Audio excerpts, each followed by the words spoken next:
Unfortunately, criminals never seem to take a break, and they're always thinking up new ways to separate you from your belongings. The newest wave of crime spreading across the United States is called Ruse Burglary, and like the name implies, the offenders use a ruse to distract their victims in order to rob them in plain sight. Here's one example of how it works.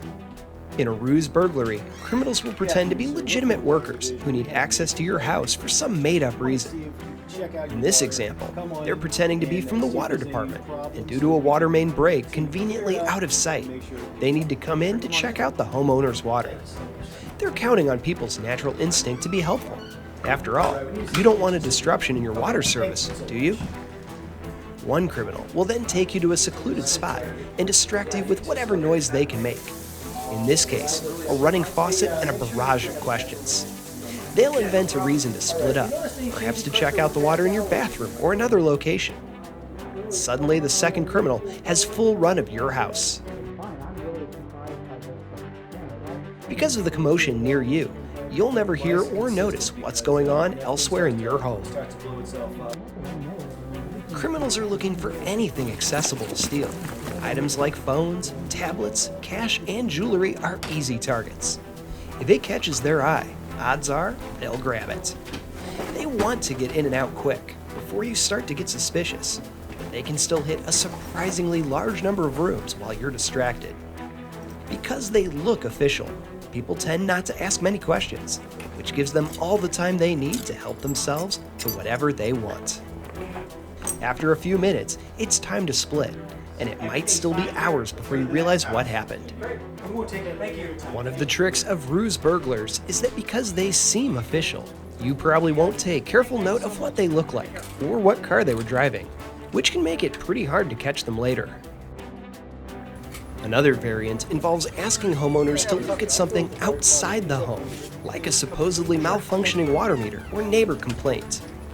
It probably wouldn't occur to you to lock your door after stepping outside for just a minute, but that's what the criminals are counting on. Just like before, you're distracted while they get busy hunting for your valuables. So what can you do to stay safe? Here's O'Fallon's police department on how to prevent ruse burglaries. So ruse burglars are not something we see a lot of here in the state of O'Fallon. However, they are growing nationwide. And the O'Fallon Police Department is here to give you a few tips on how to keep yourself and your family safe.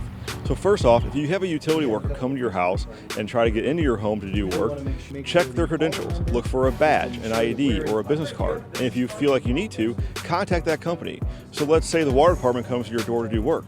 Contact the water department. Make sure that is a water department employee and they are actually there to do work. Secondly, if a solicitor comes to your home, do not ever let them in the home. If you need to go outside with a solicitor or a utility worker, make sure you lock the door behind you when you go outside with them.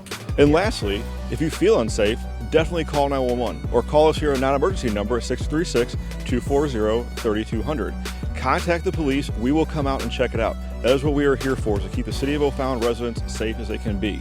So remember, if you see something, say something. Following these tips can help keep you safe from this growing type of crime. No matter what their story is or what they might be selling, remember to ask questions and confirm identities before ever considering letting strangers inside. Remember to trust your instincts, and if things seem fishy, lock the door and call 911 right away.